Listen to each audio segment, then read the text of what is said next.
Muchas gracias, estimada Rox. Muy buen día tengan todas y todos. Un placer saludarles. El día de hoy, ya 14 de febrero, ha avanzado el año bastante rápido. Me voy a presentar para la sesión del día de hoy. El doctor Alfonso tuvo que disculparse por una comisión que tuvo y por ende no podrá acompañarnos, así que me pidió estar para la sesión del día de hoy sobre la clase de control de constitucionalidad y convencionalidad en materia electoral.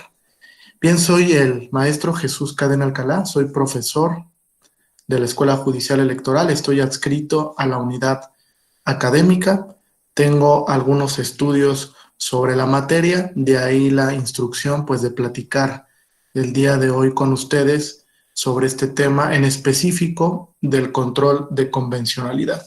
El doctor Alfonso me comentó que la sesión anterior charlarían con él solamente sobre control de constitucionalidad. Entonces, la sesión del día de hoy la vamos a dedicar al control de convencionalidad, a los orígenes en el sistema interamericano, después la convergencia interpretativa del control de convencionalidad en sede nacional, cómo es que se aplica, cuáles son los matices que tiene el control de convencionalidad, los diferentes efectos que puede tener frente a un control concentrado, frente a un control difuso, las particularidades, desde luego, del control de convencionalidad, como lo ha precisado la Suprema Corte. Vamos a hablar también de diálogo jurisprudencial, que es muy importante este tema, cómo es que se pueden vincular los precedentes interamericanos para casos en concreto que se resuelvan en sede nacional, y un par de criterios relevantes de la Sala Superior, donde se ha ejercido control de convencionalidad.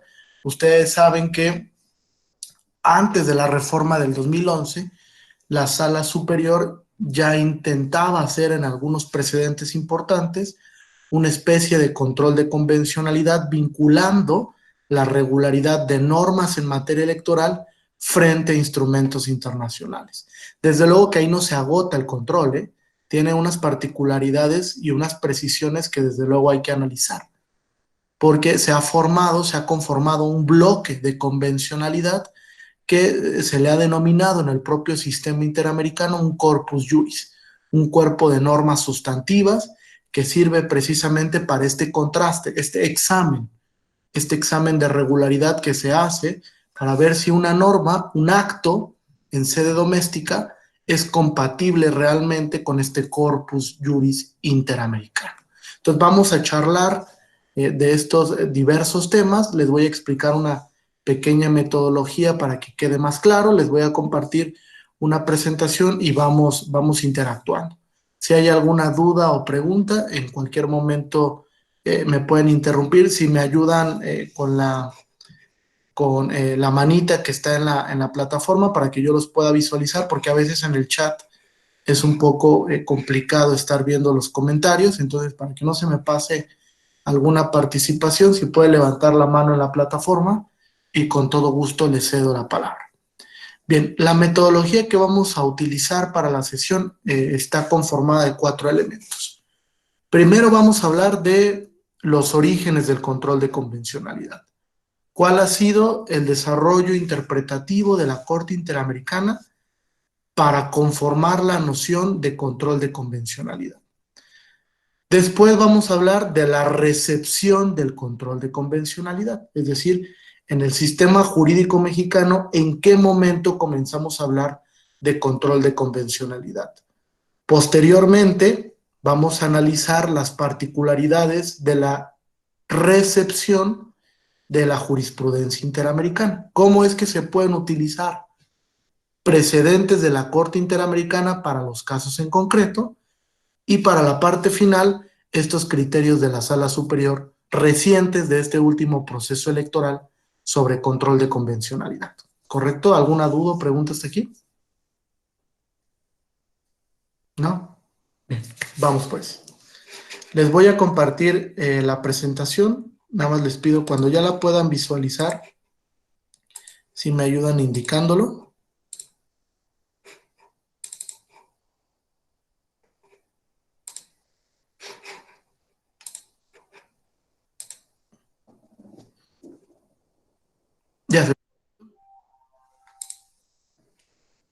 ¿Sí? ¿Se ve bien? Perfecto. ¿Buen tamaño? ¿Quieren que la haga un poco más grande? Ahí se ve bien. ¿Sí? Ok. Bien. Entonces vamos a hablar primero de los orígenes, el desarrollo del control de convencionalidad. Primero, el control de convencionalidad es un examen, fíjense, un examen de regularidad, un contraste que se hace respecto de los actos y las normas que integran un sistema dentro de un determinado estado respecto del contenido en un primer momento de la Convención Americana sobre Derechos Humanos. En ese caso que ustedes ven, Mirra Marchand contra El Salvador, el entonces juez interamericano, Sergio García Ramírez, en un voto particular que es muy emblemático, nos habló precisamente de esta especie de control de convencionalidad. Y cuando habló de la especie del control, lo que hizo fue vincular los actos y las normas de derecho doméstico frente al contenido sustantivo, fíjense, sustantivo de la Convención Americana sobre Derechos Humanos. ¿Por qué sustantivo? Porque también existe un contenido formal, reglas en la propia Convención Americana, que distribuyen, por ejemplo, competencias y atribuciones de la Comisión y de la Corte Interamericana. Y que desde luego esa parte formal de la convención solo le vincula a las autoridades que conforman el sistema interamericano. Es decir, la parte que resulta obligatoria de cumplimiento para el Estado mexicano es la parte donde se integra el contenido esencial, el contenido mínimo de derechos humanos, ¿vale? Entonces, lo que intentó esquematizar en ese momento don Sergio García Ramírez fue la vinculatoriedad que tiene el Estado, los Estados parte de la Convención frente al control de convencionalidad, como este contraste para verificar la compatibilidad de esas normas y de esos actos frente a la Convención Americana sobre Derechos Humanos. Ese origen lo que detonó fue que la Corte propiamente, ahora sí, como Tribunal Supranacional, comenzara a abordar el control de convencionalidad. En ese caso, Mirna Marchand se da en un voto particular de uno de los jueces interamericanos, es decir, institucionalmente la Corte Interamericana todavía no hablaba de control de convencionalidad. Fue hasta el caso Almonacid Arellano contra Chile, donde formalmente ya lo hizo y donde en un primer momento, fíjense, vinculó únicamente al control de convencionalidad, es decir, al ejercicio del control, a los poderes judiciales de los estados parte. La primera reflexión de la Corte Interamericana es: poderes judiciales, ustedes tienen la obligación de realizar esta especie de control de convencionalidad. ¿Y por qué lo hizo así? Tiene una razón, desde luego, del origen de los controles, de los sistemas de control. Cuando ustedes van al control difuso de constitucionalidad, el origen se da en una sentencia de la Corte Suprema de los Estados Unidos, que es el caso Marbury versus Madison de 1813. Es decir, un control que únicamente ejerce el Poder Judicial de los Estados Unidos. Cuando ustedes van al origen del control concentrado de constitucionalidad, Kelsen, que es el creador de este sistema de control, lo dedica únicamente a un órgano llamado Tribunal Constitucional, que es un órgano jurisdiccional. Entonces, de ahí, digamos, la vinculación para que sean los órganos jurisdiccionales quienes ejerzan control de convencionalidad en un primer momento. En ese caso, Almonacid Arellano incluso se estableció que la Constitución Nacional, la Constitución de los Estados, podía ser sujeta de control de convencionalidad. Fíjense, esto es muy importante. En el momento en el que hablamos de normas sujetas a control, hablamos de todas las normas que integran el sistema de un determinado estado, incluso su Constitución Nacional. En ese caso se declaró la inconvencionalidad de la Constitución chilena en un control concentrado. Ahí viene una de las particularidades. Quien ejerce control de convencionalidad concentrado es la Corte Interamericana de Derechos Humanos. Y ese control concentrado, por el propio matiz que tiene, puede tener un efecto anulatorio o invalidatorio, donde si se declara la inconvencionalidad de una norma, esa norma pierde eficacia. ¿Vale? En otras palabras, la eficacia del control de convencionalidad que realiza la Corte Interamericana es una eficacia erga omnes. Declara la inconvencionalidad y esa norma desaparece del sistema o tiene que desaparecer, porque la vinculación de la Corte Interamericana es Estado-parte elimina esa norma, deroga la norma o abroga la norma, si es que declara la inconvencionalidad de toda una ley o de todo un código. Puede llegar a pasar.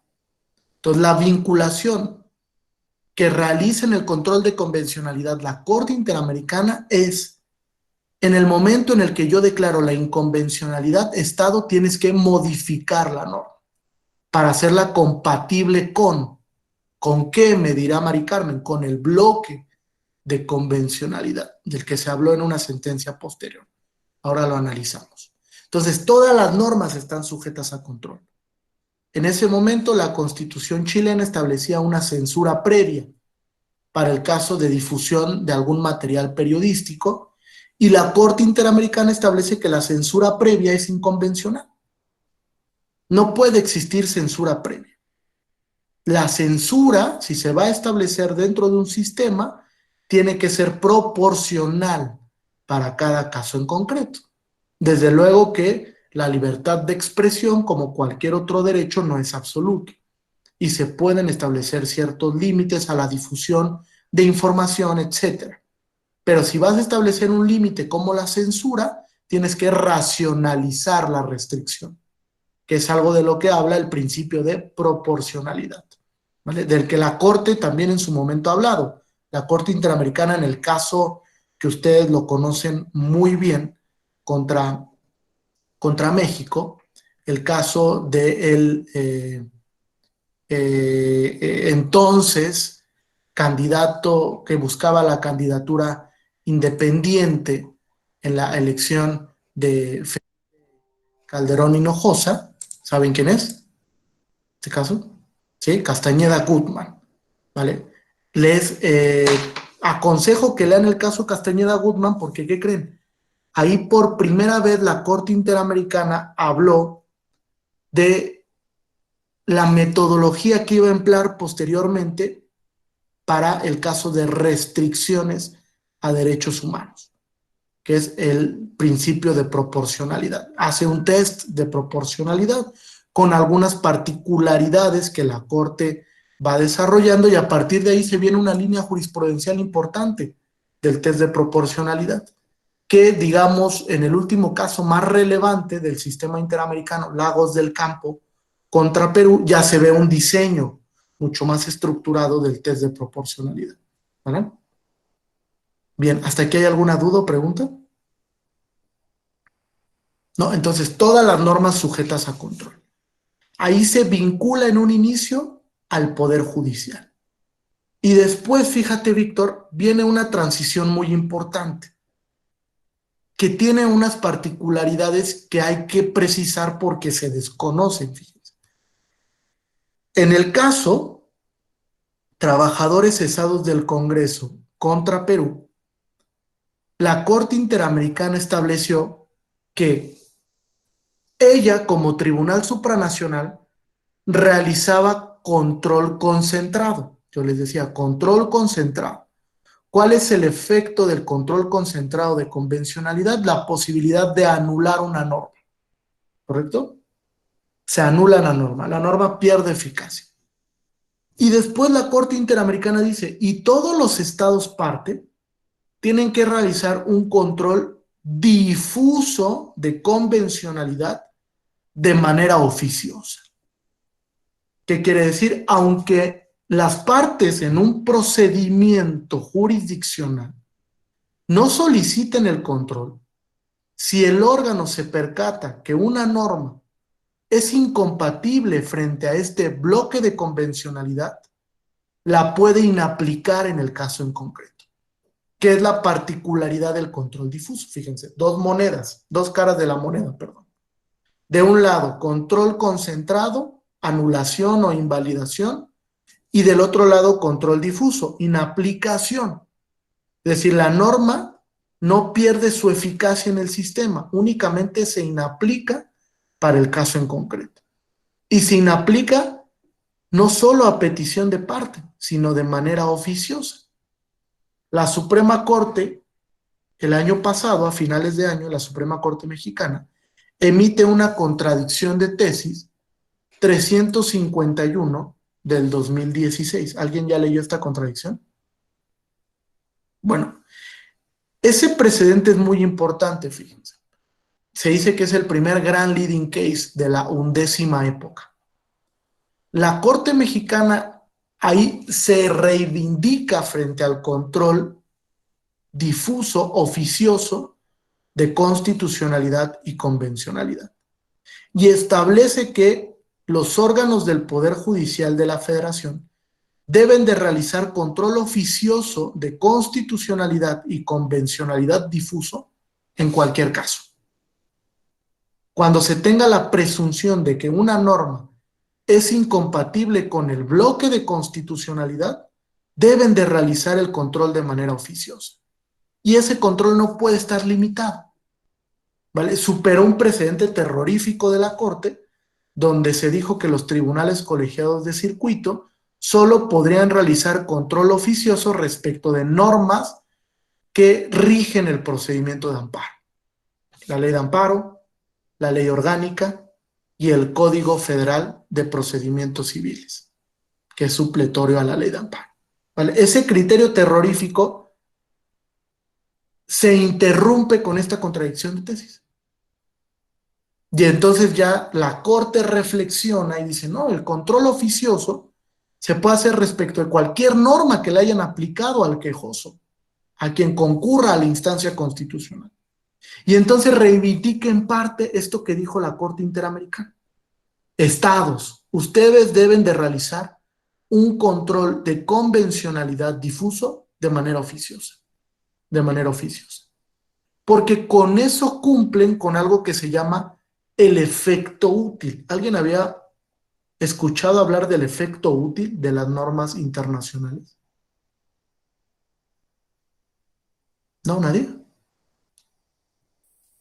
Efecto útil, lo que busca, fíjense, es que el Estado parte que se obligó al cumplimiento de un tratado internacional.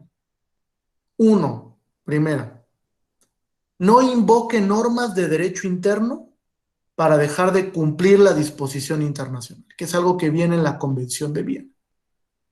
Segundo, que el Estado, en el momento en el que suscribe el tratado, tiene la obligación de adaptar todas sus normas al contenido del tratado y no de manera inversa. Es decir, yo suscribí el tratado y me obligué al cumplimiento. ¿Que sigue? Adapta el sistema normativo.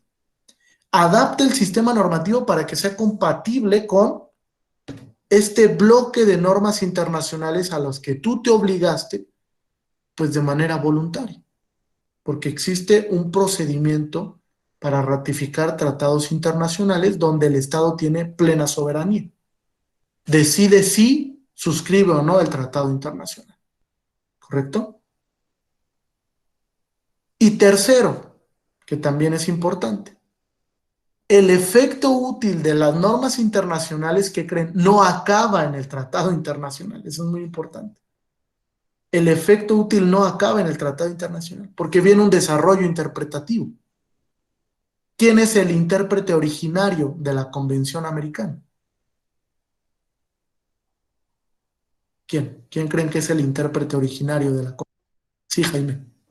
La Corte Interamericana, ¿no? Control concentrado, ¿no? Sería. Correcto, así es.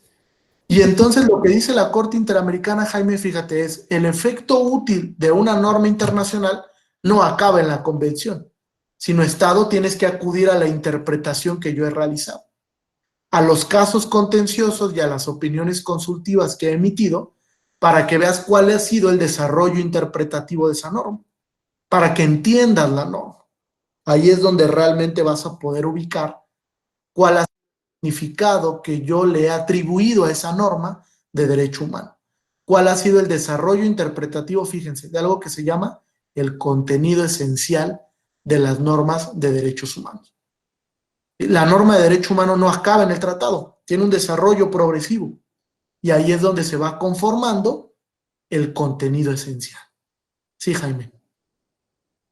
Aprovechando la intervención, bueno, está relacionado al tema, pero tengo una duda técnica. Se entiende que pues el medio idóneo pues, para hacer valer un control de convencionalidad, para mí sería el juicio de amparo, ¿no? En el supuesto de que yo promoviera un juicio de amparo en contra de una autoridad que no pertenece, o sea, que no pertenece a mi estado, pero sí pertenece a otro estado parte, ya se cuenta de que me estuvieran sancionando, pero pues injustamente desde mi criterio, pero yo ya estoy en territorio nacional y quisiera hacer valer el control de convencionalidad, se tendría que, o sea, yo, no, es duda, el medio idóneo sería promover un amparo y señalarías como autoridad responsable a la autoridad del otro país, es cuanto a mi duda. Fíjate, no sería posible porque el juez de amparo no sería competente para conocer de actos de autoridades extranjeras, ¿no? Se escapa la competencia del juez de amparo para conocer de ese tipo de actos. Creo que hay otras instancias que pudiesen responder a la violación al derecho, depende de qué tipo de violación y en qué contexto se dé, ¿no? Es muy importante precisar eso. Ahora, fíjense, tenemos esa falsa concepción de que el medio idóneo para ejercer el control de convencionalidad es el mecanismo de amparo. Desde luego que no es así. Todas las autoridades están vinculadas al control. ¿Qué quiere decir? Que yo puedo plantear un control difuso de convencionalidad frente a un juez familiar, frente a un juez civil, frente a un juez mercantil, y ese juez tiene la obligación de atender el control porque está vinculado, además de por el artículo primero constitucional, en su segundo párrafo, por estos precedentes interamericanos, donde la Suprema Corte Mexicana ha precisado que aunque el Estado mexicano no haya sido parte en el proceso conducente, contencioso o consultivo, no haya sido parte, México debe de acatar vinculatoriedad de los precedentes interamericanos. Es decir, todos los precedentes interamericanos son vinculantes para todas las autoridades nacionales, no solo para las jurisdiccionales, eso ya lo dijo la Corte Interamericana en otro caso, que vamos a ver, que yo le he llamado el caso de la consolidación del control de convencionalidad, porque es cuando ya la Corte desplegó todos los efectos del control. Ya dijo cómo se tiene que realizar, quién lo tiene que realizar, cuál es el carácter que tiene el control, etcétera. ¿Vale? Entonces, creo que hay que quitarnos esa concepción de que el control solo lo podemos hacer vía amparo, ¿no? El control se hace difuso ante cualquier autoridad jurisdiccional, con independencia de la materia, grado, etcétera que tenga. Sí, Jaime. Estoy de acuerdo, entiendo que en la ley se tiene que, es difuso, se supone que hasta un común lo pudiese aplicar, ¿no? Pero en la práctica todavía sigue un poquito de resistencia, ¿no?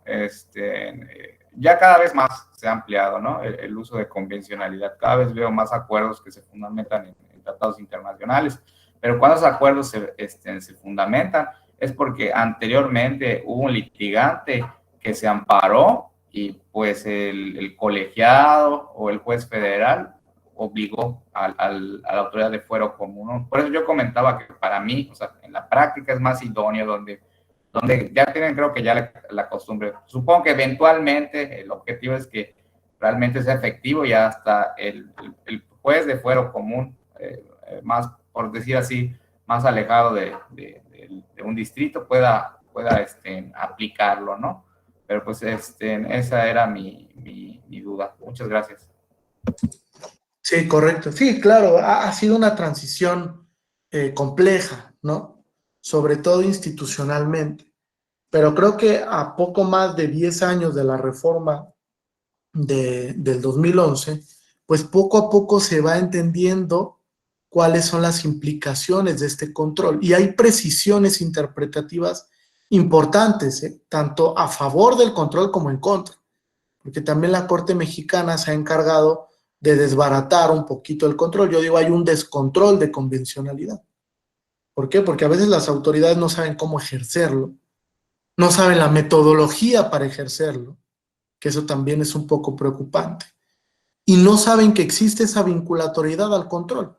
A veces la autoridad piensa que el control es una especie de facultad que tiene el órgano jurisdiccional, cuando no es así. No es una facultad, es una obligatoriedad constitucional, porque hay un mandato detrás que le vincula al control. Y entonces la autoridad jurisdiccional a veces lo entiende como optativo y dice, pues yo puedo decidir en qué caso sí lo ejerzo. No se trata de facultativamente determinar en unos casos sí ejercerlo y en otros no. Debe de ejercerlo en cuanto caso que se presente, exista la presunción de que la norma que se va a aplicar puede ser contraria al bloque de constitucionalidad. Y esa es la concepción que hay que ir generando poco a poco. Hemos ido a más, ha habido una apertura mucho más al control. Incluso creo que ya hay una convergencia interpretativa importante. Los órganos se han ido adaptando a las normas de derecho internacional de los derechos humanos y poco a poco se ven mejores ejercicios de control. No digo que nos sigamos equivocando, desde luego que sí. Digamos que es el efecto del acierto-error o del error-acierto. ¿No? Vamos transitando hacia. Pero sí es una labor compartida, en eso estoy de acuerdo. Mientras mejores planteamientos de control se hagan, pues la autoridad va a estar vinculada a un ejercicio interpretativo y argumentativo, pues mucho más sólido, ¿no? Mucho más consolidado, donde la sentencia pues adquiera una legitimación mayor cuando realice estos ejercicios de control. ¿Sí? Había otra mano levantada, nada más que ya no alcancé a ver quién era. ¿No? ¿Ninguna duda hasta aquí? Ok, entonces fíjense. Aquí voy a hacer una presión que es muy importante. Yo hablé de control concentrado, que lo ejerce por excelencia la Corte Interamericana, y de control difuso, que lo ejercen todos los estados parte. Pero vamos a ver la particularidad del sistema jurídico mexicano. Fíjense, a partir de la reforma del 2011, ustedes saben que se constitucionalizaron las normas de derechos humanos de fuente internacional. ¿Correcto hasta aquí? Se constitucionalizaron. Es decir, las normas que prima facie reconozcan derechos humanos adquieren cobertura constitucional. Son constitución. Con ello se generó algo que llamamos bloque de constitucionalidad. Un bloque de derechos que se ubica en el ordenamiento en la parte superior. Es decir, es norma superior del ordenamiento. Y en el momento en el que es norma superior, condiciona, es norma condicionante. Es decir, las normas que están por debajo de ese bloque deben de ser compatibles con él. Porque si no son compatibles, entonces son normas inconstitucionales. ¿Correcto hasta aquí? Ok. Entonces, fíjense, con esa particularidad de que las normas de fuente internacional son constitución, forman parte del contenido constitucional de manera implícita, se da una lectura no taxativa de la Constitución. Esto es muy importante. El reconocimiento de derechos no acaba en la Constitución. No es un reconocimiento taxativo. Los derechos van evolucionando.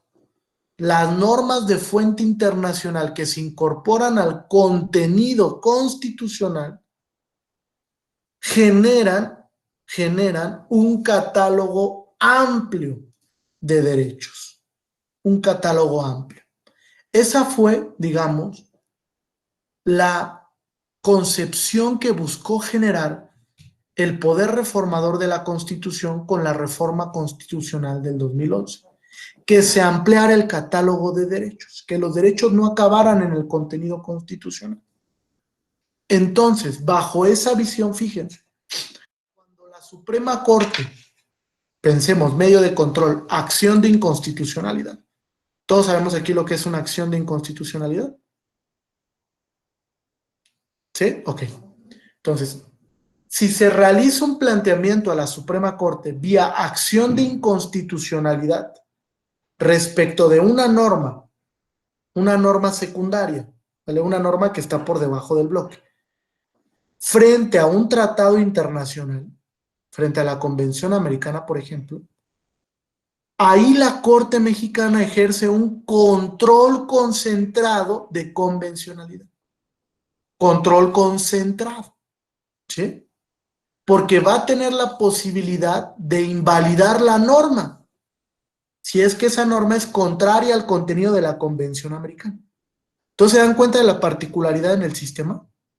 Tratándose de México, la Suprema Corte Mexicana también puede ejercer control de convencionalidad concentrado, vía acción de inconstitucionalidad, controversia constitucional y vía declaratoria general de inconstitucionalidad, que es un mecanismo del juicio de amparo.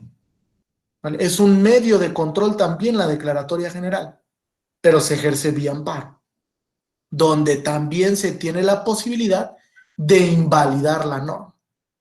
Fíjense, la gran particularidad del control concentrado es el efecto invalidatorio. Esa es la gran posibilidad y es lo que lo distingue per se del control difuso. Mientras en uno existe, dice Kelsen, la posibilidad anulatoria, en el control difuso la única posibilidad es llegar a la inaplicación. Llegar a la inaplicación. ¿Sí? ¿Hasta aquí hay alguna duda o pregunta? ¿No? Ok. Entonces, ya que hicimos esa particularidad, vamos a entrar al otro aspecto que es relevante del control de convencionalidad en este caso. En este caso, trabajadores cesados del Congreso contra Perú. Les recomiendo su lectura. Este caso sirvió para que la Corte Interamericana detallara qué normas conforman el bloque de convencionalidad. ¿Qué normas? Corte Interamericana, dime cómo está conformado el bloque. Y la Corte hace una interpretación muy asertiva. La Corte dice, bueno, de inicio, pues las normas que integran el bloque, fíjense, son aquellas que se han instituido por los Estados partes americanos, por la Organización de Estados Americanos. Principalmente, pues, la Convención Americana y los protocolos adicionales. El Pacto San Salvador, el Pacto de Protección de los Derechos de las Mujeres, el Pacto de Protección de los Derechos de las Personas Adultas Mayores, etcétera. ¿Vale? Diversos protocolos adicionales que conforman todo este bloque de normas que garantizan derechos humanos. Pero dice la Corte Interamericana, fíjense, no acaba ahí el bloque de convencionalidad. Se suman dos aspectos que son muy importantes. El primero, tratados internacionales que pertenecen al sistema universal. Por ejemplo, la Convención de los Derechos del Niño. En múltiples ocasiones, la Corte Interamericana se ha apoyado de esa Convención de los Derechos del Niño para resolver un caso en concreto. Es decir, ha incorporado al bloque de convencionalidad, fíjense qué relevante es esto, ha incorporado al bloque de convencionalidad normas que pertenecen al sistema universal de los derechos humanos. Es decir, que han sido configuradas por la Organización de las Naciones Unidas. ¿Vale? No están regionalizadas esas normas, son universales. Y entonces con ello lo que ha generado es que esas normas del sistema universal se vinculen en el sistema interamericano. que es un sistema de carácter regional. Ese es el primer aspecto importante del bloque. Y segundo aspecto importante, que el bloque de convencionalidad da apertura al precedente interamericano. Es decir, es un bloque interpretado. Ahí es donde la noción que hace José Luis Caballero nos sirve mucho. Fíjense, José Luis Caballero dice, algo es el bloque y algo es el bloque interpretado. No es lo mismo. ¿Vale? Al bloque interpretado la Corte le ha llamado parámetro de control de regularidad constitucional, a partir de un precedente que le recomiendo mucho su lectura. Es la acción de inconstitucionalidad 155 del 2007. ¿Vale? Que la Corte resuelve también en 2011. Y es un precedente muy importante para entender a qué se refirió la Corte cuando habló de parámetro de control de regularidad. Después ya lo retomó en una contradicción de tesis que ustedes conocen muy bien, la 293 del 2011, que ha sido un precedente tanto muy aplaudido como muy cuestionado en algunas partes, ¿no? Sobre todo por el tema de las restricciones constitucionales. Ahorita lo voy a tratar de explicar. Tal vez el doctor Alfonso ya lo ha explicado la sesión anterior. Este tema un poco claroscuro de la posición preferente de la restricción constitucional frente a una norma de derecho internacional, ¿vale? Si no, lo explico ahorita de manera breve. ¿Tienen alguna duda hasta aquí? No. Entonces, fíjense, vincula la Corte al precedente interamericano al bloque interpretado. Bloque interpretado, dice José Luis Caballero. Bloque interpretado. Si tengo un bloque que lo conforman normas de fuente internacional que reconocen derechos humanos. ¿Sí? ¿Vamos bien hasta aquí? Normas de fuente internacional que reconocen derechos. Pero dice José Luis, pero no puede acabar ahí la conformación del bloque. Porque, ¿qué creen? El gran desarrollo sustantivo de esas normas de fuente internacional se da vía interpretación. Cuando la Corte Interamericana tiene un caso contencioso que tiene que resolver y entonces va a interpretar la disposición internacional, la va a dotar de contenido. Igual en una opinión consultiva. Un estado, por ejemplo, la última opinión consultiva sobre reelección, ¿la conocen? Bueno, se le preguntó, Colombia le preguntó a la Corte Interamericana, oye, Corte Interamericana, ¿la reelección es un derecho o no? No, esa era la pregunta medular. Y la Corte Interamericana le responde, no, la reelección no es un derecho humano, es una posibilidad. Cada estado lo puede regular si quiere o no. Y yo no puedo intervenir en esa decisión porque existe una especie de deferencia a los estados, ¿no? Algo que se ha construido en el sistema europeo de derechos humanos como una especie de, digamos,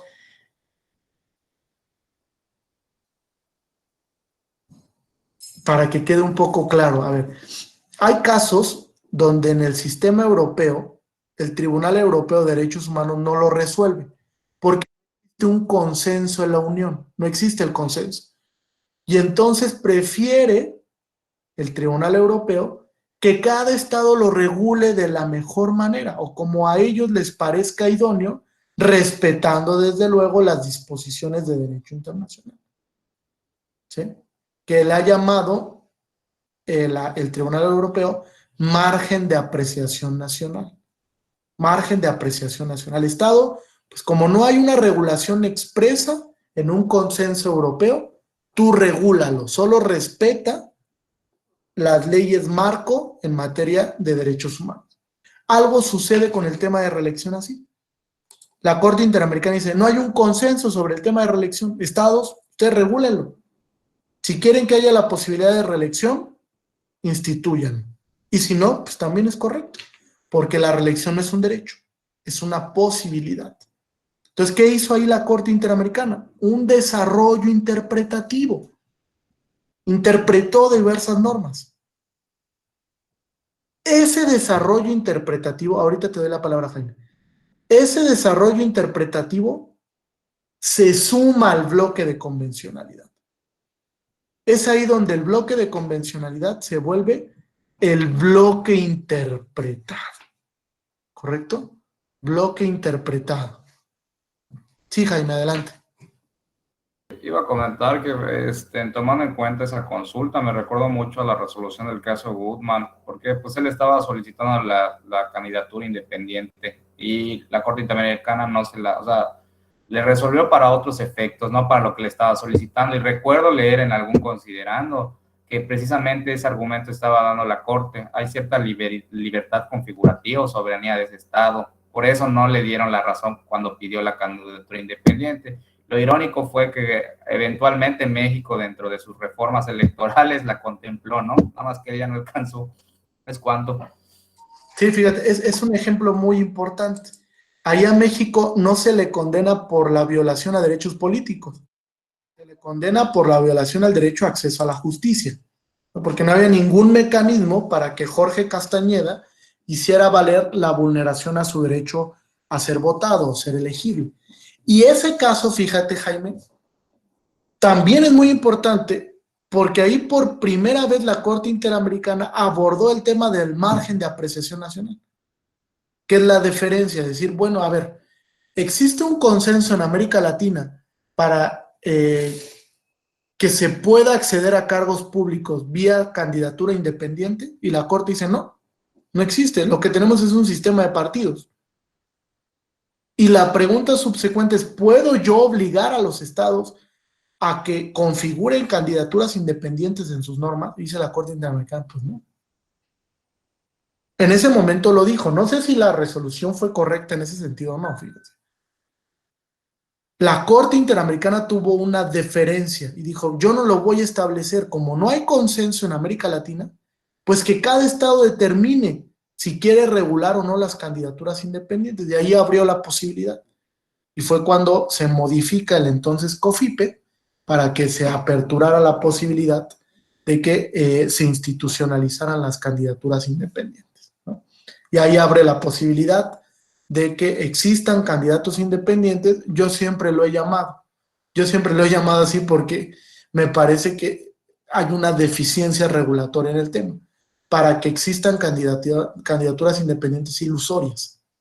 Así es, porque hay grandes obstáculos para el candidato independiente.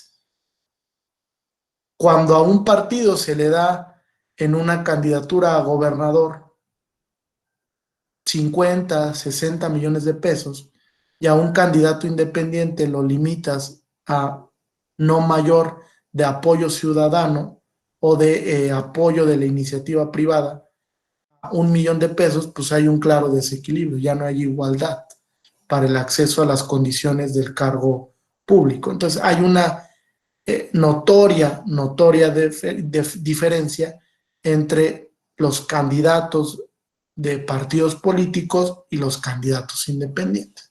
Entonces se vuelve un obstáculo que el candidato independiente realmente pueda llegar a ese cargo público, pues es algo pues, que tienes que ser inédito, ¿no? O sea, el candidato independiente tuvo que haber tenido una muy buena preparación de campaña, una muy buena conformación de una difusión de campaña electoral y un gran apoyo ciudadano para que realmente pueda acceder a ese cargo público.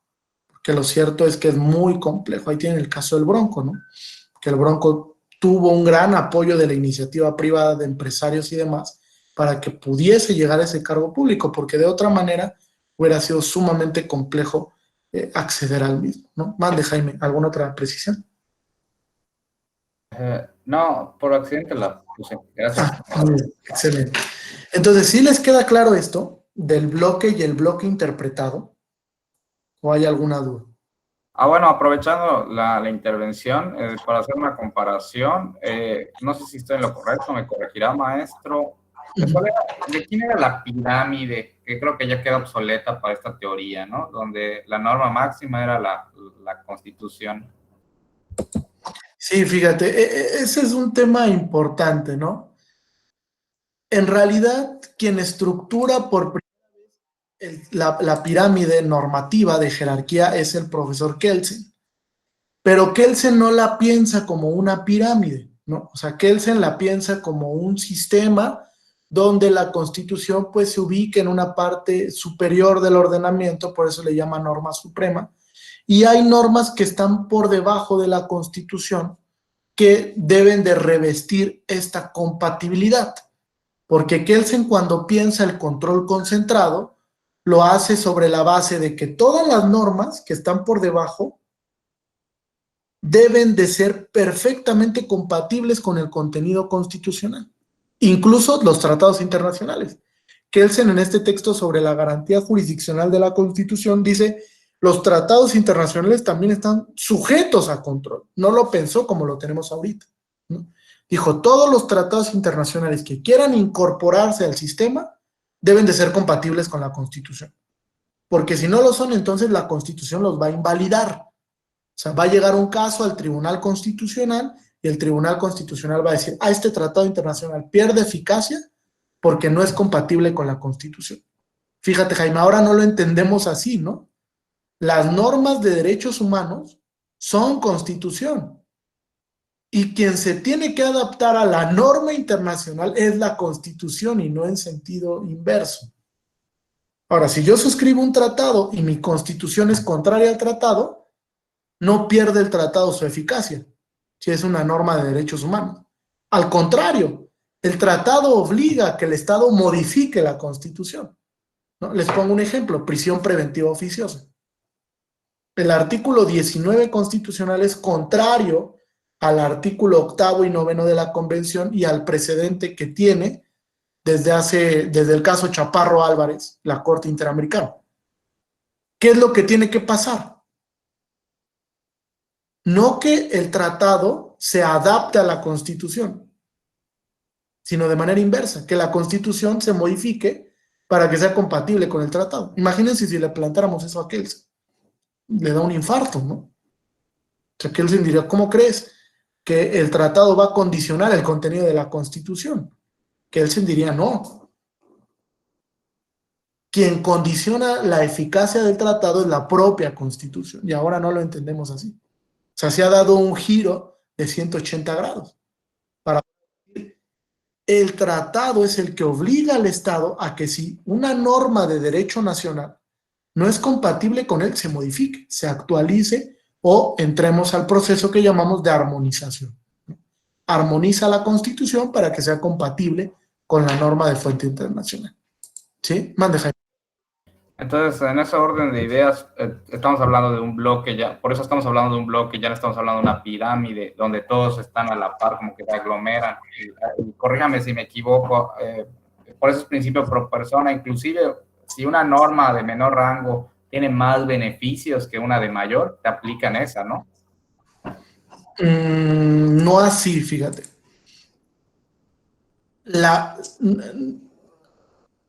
El principio pro persona, bajo el criterio de selección de normas, que es el que tú me estás diciendo, aplica cuando yo tengo, por ejemplo, constitución y tratado. Fíjense, entre la constitución y los tratados de derechos humanos o las normas que reconocen derechos humanos de fuente internacional no hay jerarquías, ex ante, no hay, ¿vale? Están a la par, aquí están. Forman esto que tú me dices, Jaime, bloque, ¿sí? Pero cuando el tratado es más protector que la constitución, ¿qué debo aplicar? Tratado. Y si la constitución es más, más protectora que el tratado, aplico la constitución, ¿no? Pero no así Exactamente. con la ley secundaria. No puede ser entendida así, fíjate. Y ahorita les voy a poner el ejemplo. ¿Hasta ahí les queda claro? Principio pro persona, criterio de selección de norma. Si el tratado es más benéfico, aplico el tratado. Si la constitución es más benéfica, aplico la constitución. ¿Sí? Mande, César. Sí, maestro, respecto a lo que comenta Jaime, sí me ha tocado ver que hay leyes debajo de la Constitución Federal que son más benéficas. Por ejemplo, en Puebla, la Constitución del Estado prevé el derecho de petición, les da un plazo de 3 días, a cambio de la Constitución que ahí maneja que es en un breve término. Entonces ahí, por lo que yo tenía entendido, el principio pro persona también aplica que las leyes sean más benéficas que la propia Constitución. Sí, claro, siempre y cuando sean compatibles con el contenido constitucional. Y eso lo dijo la Corte en una acción de inconstitucionalidad 15 del 2017, léala, sobre la Constitución de la Ciudad de México. Ahí se le preguntó, oye, ¿las entidades federativas pueden ampliar el contenido de derechos más allá de lo que establece la Constitución?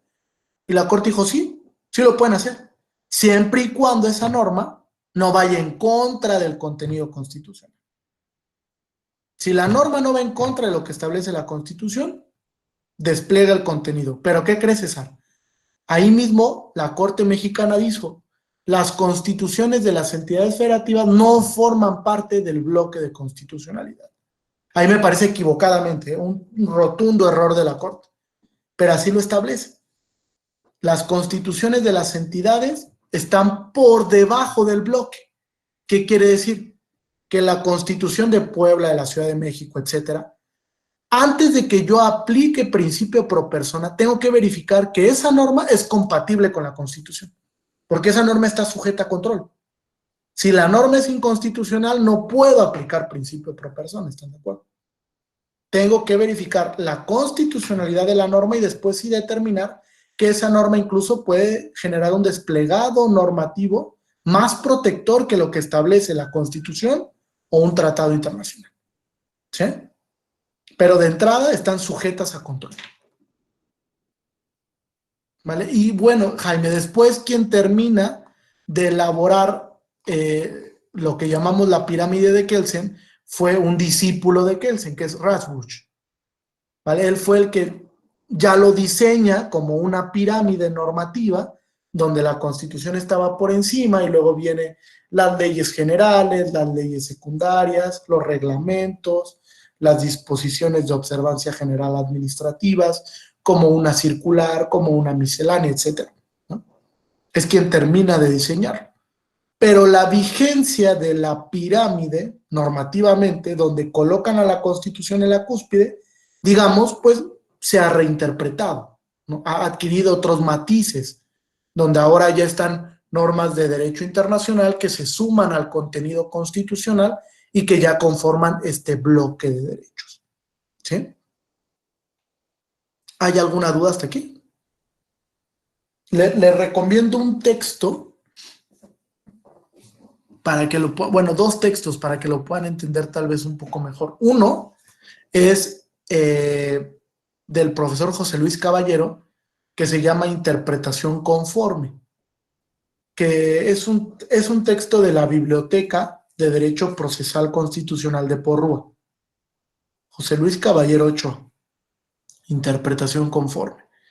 Ya hay otro que se llama Control de Convencionalidad y Convergencia Interpretativa, que es de Tirán Loblanche, y el autor, ahorita les digo porque se me fue, es Jaime Manduján. ¿Vale? Control de Convencionalidad y Convergencia Interpretativa. Son dos textos nacionales que les pueden servir muchísimo. ¿Alguna duda o preguntas aquí? Bien. Entonces, fíjense, con esta acabamos la explicación de la sentencia Trabajadores cesados del Congreso contra Perú. Tenemos bloque interpretado, control oficioso, etc. Y después viene el leading case del sistema interamericano sobre control de convencionalidad. El caso cúspide, digamos, el que ya generó la consolidación del control. Y es Hellman contra Uruguay. Fíjense. En este caso Hellman contra Uruguay hay precisiones muy importantes y las vamos a ir analizando una por una. La primera, fíjense que dice, todas las autoridades deben de realizar control de convencionalidad. Y me preguntará Hugo, ¿y con qué matices, profesor?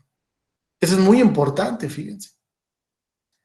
La pregunta es, ¿una autoridad administrativa te puede inaplicar una norma en un caso en concreto? Fíjense qué pregunta más importante. El control difuso, cuando se configura, vinculó únicamente a la autoridad jurisdiccional, ¿están de acuerdo? Vamos a remontarnos a la historia. 1803. La Corte Suprema de Estados Unidos tiene que resolver este caso Marbury versus Madison, y entonces establece que todas las normas deben de ser compatibles con la Constitución y que a la autoridad que le corresponde ejercer el control es a la autoridad jurisdiccional. Entonces es un control eminentemente jurisdiccional. Es esa autoridad la que puede inaplicar una norma en un caso en concreto si estima que la norma es contraria al contenido de la Constitución. ¿Vale? Pero aquí la Corte Interamericana le da un giro. Dice todas las autoridades administrativas, las autoridades legislativas, las autoridades jurisdiccionales. Y entonces, ¿cuál es la labor de la autoridad administrativa frente al control de convencionalidad? Fíjense, si bien per se, la autoridad administrativa no puede inaplicar normas en el caso en concreto, sí tiene tres obligaciones principales. Tres. Primera, ejercer interpretación conforme, en un sentido amplio. Es decir, cuando tenga una norma que vaya a aplicar para un caso, tiene que interpretar esa norma en un sentido amplio frente a tratados internacionales y buscar la interpretación más favorable para la persona o menos restrictiva. Eso es interpretación conforme en su primer vertiente, en un sentido amplio. ¿Vale? Interpretación más favorable o interpretación menos restrictiva. Segundo,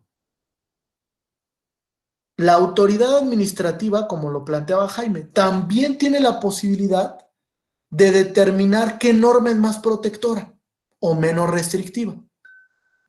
Y si la Constitución es más protectora, aplicar la Constitución. Y si el tratado internacional es más benéfico, aplicar el tratado internacional. Eso le llamamos criterio de selección normativa. ¿Vale? Selecciona la norma, la que sea para el caso en concreto, o más benéfica o menos restrictiva. ¿Vale? Esa obligación, esas dos primeras obligaciones, sí las tiene la autoridad administrativa.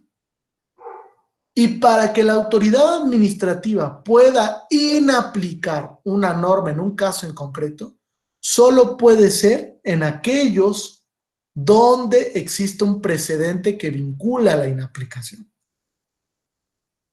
Un precedente que vincula la inaplicación. Ejemplo más sencillo. La Sala Superior ha establecido que en todos los casos donde se propongan cargos de elección popular, por ejemplo, para integrar ayuntamientos, debe de existir una regla de alternancia, ¿sí? Una regla de alternancia. Es decir, si tu partido político en 2021 postulaste un candidato hombre, para 2024 tiene que ser una candidata mujer, ¿correcto? Pensemos que existe una norma que no establece esto, o pensemos que al legislador de la entidad federativa se le ocurre regular algo totalmente distinto. Que diga, no, hay un criterio de libertad organizacional de los partidos políticos, autogobierno de los partidos políticos. Partido político, tú establece qué candidato quieres postular, sea hombre o sea mujer. Porque hay un principio de autoorganización de los partidos, que es de orden constitucional, ese principio. Pero existe un precedente de la Sala Superior donde se vincula a la alternancia por el principio de paridad, que también es de orden constitucional. La pregunta es, la autoridad administrativa, por ejemplo, un OPLE de una determinada entidad federativa, un órgano público electoral a nivel local, ¿podría inaplicar esa norma con base en el precedente de la Sala Superior? Al estimarla contraria al contenido constitucional, sí. Sí podría inaplicarla, pero porque existe el precedente. Porque existe el precedente. Si no existiera el precedente, yo tendría seria duda sobre la inaplicación. Porque, ¿qué creen? La inaplicación es un elemento distintivo del control que ejercen los órganos jurisdiccionales, ¿vale? Pero es la manera en la que un órgano administrativo pudiese inaplicar una norma, siempre y cuando detrás exista un precedente que pueda soportar la inaplicación o que sirva de fundamento en la aplicación. ¿Sí? Mande, Jaime. Nada más comentar igual en la práctica profesional, me gustaría que así fueran en su mayoría las autoridades administrativas, pero en la práctica creo que son las más a rajatablas que la jurisdiccional, ¿no? Y lo entiendo porque ellas solo pueden actuar de acuerdo a lo que la ley les faculta, ¿no? Y a veces cuando intentan hacer interpretación y se les impugna sus resoluciones, tal vez no lo hacen de la manera correcta, ¿no? La autoridad jurisdiccional dice, oye, te sobrepasaste de tus funciones, yo soy el juez aquí, ¿no? A lo mejor tal vez una capacitación de las autoridades administrativas, bueno, depende del caso, no estoy poniendo a todos en el mismo lugar, pero en la práctica son más, y lo entiendo, tienen mucha operación burocrática, ¿no? Es cuanto a mi comentario. De acuerdo. Sí, o sea, creo que sí existe una ausencia de capacitación para la autoridad administrativa en estos temas. Y por lo mismo la autoridad administrativa pues a veces no se arriesga a realizar estos ejercicios, ¿no? Por diversos aspectos. Uno de ellos pues la falta de conocimiento sobre los temas. Otro, desde luego, que los procedimientos evidentemente que son sumamente burocráticos. Y otro, pues esta, pues me parece actualmente indebida concepción de que la autoridad administrativa solo se debe regir por el principio de legalidad o de estricta legalidad, ¿no? Si la norma lo establece, pues yo me ciño a lo que dice la norma. Y les pongo un claro ejemplo de que esto ha complicado mucho la función de la autoridad administrativa. Fíjense, hay un precedente de la Suprema Corte Mexicana, por ahí del año 2016, ya muy viejito, fíjense. 6 años tiene ese precedente, o 7 más o menos, donde estableció que en materia de pensiones no hay incompatibilidad cuando yo tengo una pensión por viudez, por ejemplo, y una pensión por cesantía en edad avanzada. No hay incompatibilidad. Puedo gozar de las dos pensiones. ¿Están de acuerdo? Porque eso va acorde con el principio de seguridad social. Pues una me la gané por los años que trabajé y otra la obtuve porque murió mi cónyuge. Y pues entonces obtuve una pensión por viudez. Sin embargo, existen disposiciones legislativas que prohíben esto. Que dicen, no, a ver, define, Mari Carmen. O quieres la pensión por viudez o quieres la pensión por cesantía. No puedes gozar de las dos. Y entonces, como la norma sigue vigente, Mari Carmen, pues la autoridad la sigue aplicando. ¿Pero qué crees? Existe un precedente de la Suprema Corte Mexicana desde el 2016 que declaró inconstitucional esa norma. Sin embargo, como la jurisprudencia no vincula a la autoridad administrativa, sino solo a la autoridad jurisdiccional, pues la autoridad administrativa dice, pues yo me rijo por el principio de legalidad. Y mientras la norma esté ahí, yo la voy a seguir aplicando. Y entonces se genera una aplicación indebida de la norma que repercute en procedimientos de amparo. Y entonces tenemos 8,000, 9,000 o 10,000 procedimientos de amparo al año por ese tema. Cuando sería mucho más sencillo que la autoridad dijera, sí existe la norma, pero ¿qué crees? También hay un precedente que me vincula, donde la Corte Mexicana dijo que no hay incompatibilidad, y entonces lo voy a aplicar para quitarme esos 10,000 procedimientos de amparo al año que llegan. Y entonces voy a volver mucho más funcional el tema de seguridad social, ¿no? Es el claro ejemplo de que el principio de legalidad se ha entendido de manera incorrecta y que entenderlo de manera tan taxativa genera toda esta burocracia que hay. Ya, como está en la ley, pues yo lo sigo aplicando. Oye, pero la ley ya fue declarada inconstitucional. No importa, está en la ley. El legislador no lo ha cambiado. Mientras el legislador no lo cambie, pues yo lo voy a seguir aplicando así, ¿no? Era una gran oportunidad con esta reforma de marzo del 2021 para vincular a la autoridad administrativa a la jurisprudencia. Sin embargo, no se hizo. No sé por qué. Uno de los temas que quedó pendiente, ¿no? Vincular para que las autoridades administrativas también tuvieran que acatar el contenido de las sentencias de la Corte per se, que constituyen jurisprudencia, por ejemplo, ahora por precedentes. Incluso iba a ser un bastión importante para aligerar la carga de trabajo de los órganos jurisdiccionales, de los jueces de distrito, y no se hizo. ¿No? Pero bueno, ese es como el matiz que se tiene que repensar para ver en qué casos la autoridad administrativa pudiese inaplicar una norma. ¿Sí? ¿Sí quedó claro? ¿Hay alguna duda o preguntas aquí? ¿No? ¿Quieren un receso de 5 minutos? Porque entiendo, empezamos a las 8 para ir al sanitario o un café, algo así. Sí, por favor, yo sí lo necesito. Ok, entonces 9:16, ¿les parece bien? Ok, por acá nos vemos entonces.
Muy bien, pues vamos por la última parte, si les parece bien.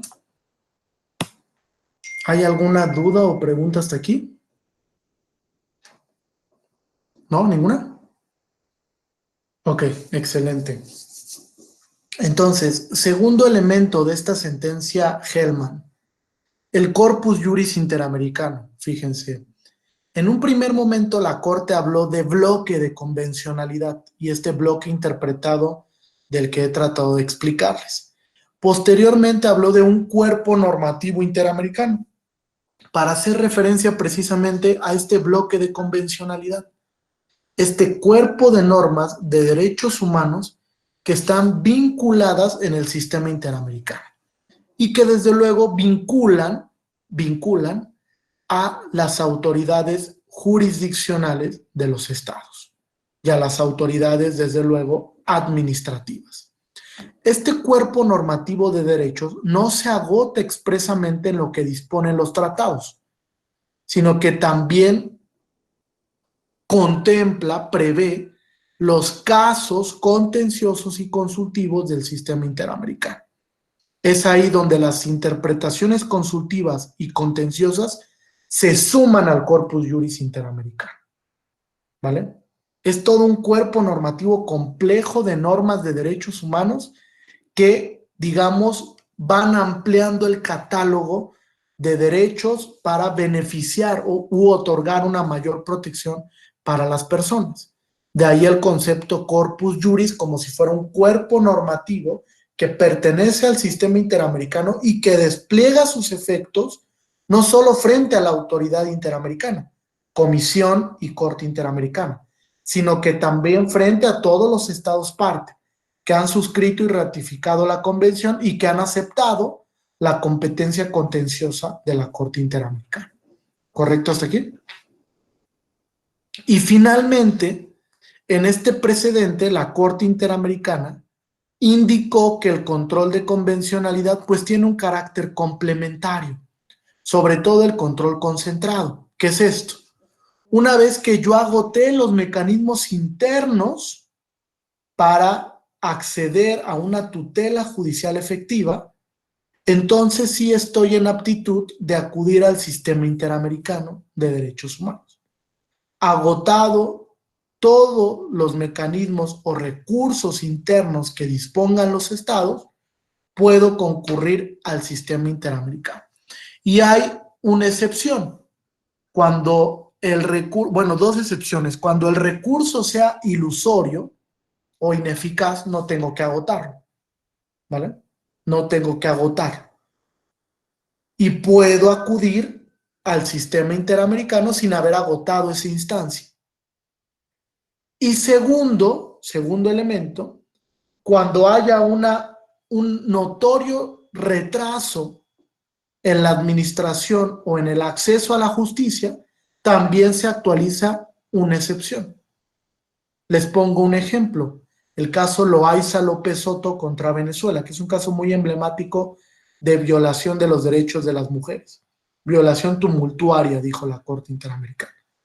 En ese caso, se secuestró a la señorita Loaiza López Soto, su expareja la secuestra, la vuelve su esclava sexual, la tortura, la viola, etcétera. Y los familiares de la señorita Loaiza dan parte a la autoridad investigadora, al Ministerio Público. El Ministerio Público pues omite realizar la investigación, pasa 1 año, 2 años, 3 años y no realiza la investigación diligente. Y entonces los familiares de la señorita Loaiza dicen, pues no encuentro un mecanismo para activar la investigación en sede nacional en Venezuela.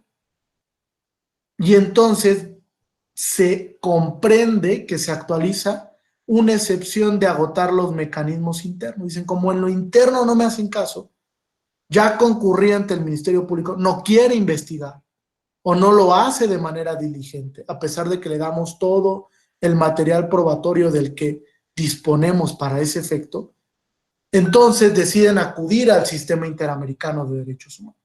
Y la Corte Interamericana, cuando conoce el asunto, dice, en efecto, se actualiza una excepción de agotar los mecanismos internos. ¿Por qué? Porque han pasado 5 años sin que la autoridad nacional haga nada al respecto. Entonces yo no puedo obligar a las familias y a las víctimas directas o indirectas a que continúen con esos procesos, porque sería tortuoso.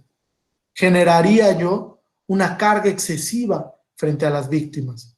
Y entonces se actualiza una excepción al principio de definitividad. ¿Vale? Pueden acudir al sistema interamericano sin agotar los mecanismos de orden nacional. ¿Sí? Entonces, goza de un carácter complementario porque por regla general, una vez que agotan los mecanismos internos, vas al sistema interamericano y la Corte ejerce este control pleno o control duro de convencionalidad, ¿correcto? Sobre actos y sobre normas. Fíjense, no solo sobre actos de autoridades, sino también sobre actos de particulares. Recuerden que los derechos humanos o fundamentales gozan de una doble eficacia. Son oponibles frente a las autoridades y son oponibles frente a los particulares. Si bien en el sistema interamericano no se puede condenar a un particular, si hay una violación entre particulares a derechos y los estados no se hacen cargo de esa violación, se puede condenar al Estado. No por la violación, sino por la omisión en su deber de debida diligencia o debida protección de los derechos en las relaciones entre particulares. ¿Vale? A eso le llamamos eficacia horizontal de los derechos fundamentales o de los derechos humanos. ¿Correcto hasta aquí? ¿Hay alguna duda o pregunta sobre el carácter complementario? ¿No? Bien.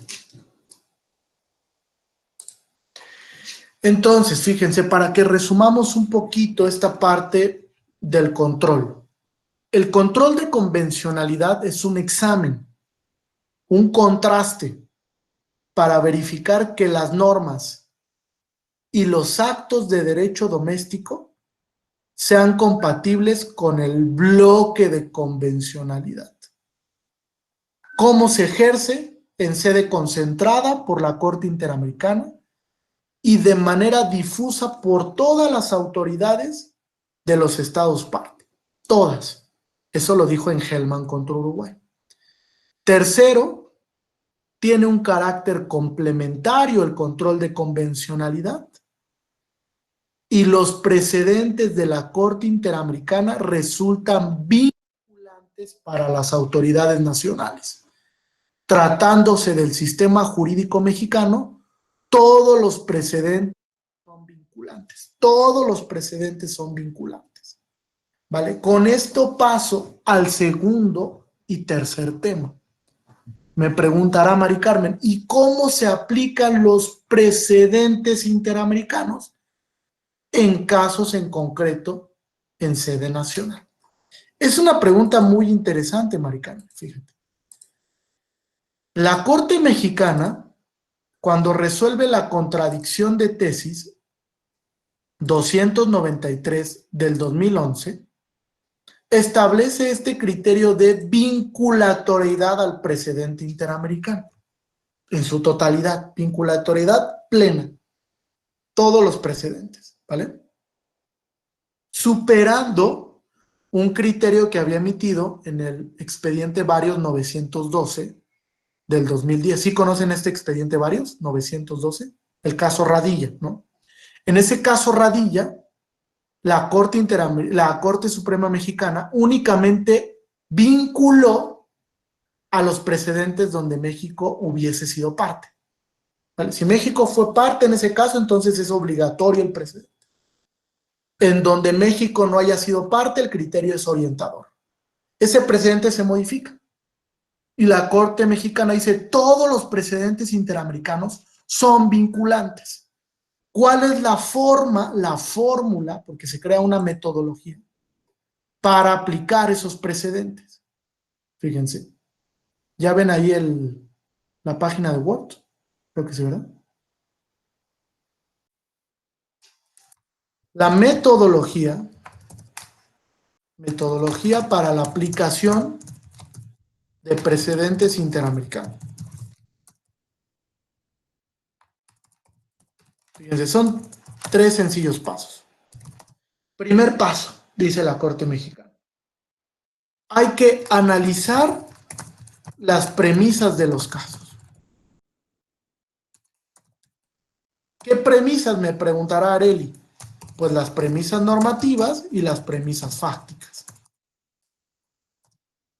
Si las premisas normativas y fácticas, Hugo, de mi caso en concreto, son coincidentes con las premisas del caso que resolvió la Corte Interamericana, ese caso sí se puede aplicar en el que yo estoy determinando. ¿Vale? Coincidencia entre las premisas. Coincidencia, ¿sí? Premisas fácticas y premisas normativas. ¿Vale? Coincidencia entre las premisas. ¿Correctas aquí? Segundo elemento, ya que verifiqué que haya coincidencia y que el precedente interamericano sí resulta aplicable para mi caso, lo segundo es armonización jurisprudencial. ¿Qué es esto? Si yo tengo el precedente interamericano y también existe el precedente nacional, ¿qué debo intentar hacer? Compatibilizarlos. ¿Vale? Compatibilizarlos para que se pueda aplicar tanto el precedente nacional como el precedente interamericano. Ejercicio de compatibilización. ¿Sí? Ahora dice la Corte Mexicana, desde luego va a haber casos donde no sea posible la compatibilización, ¿están de acuerdo? Donde no pueda yo compatibilizar el precedente nacional y el precedente interamericano. Y me dirá Carlos, ¿y entonces ahí qué pasa? Si no puede haber una armonización, ¿qué pasa? Dice la Corte Mexicana, aplicación del principio pro persona.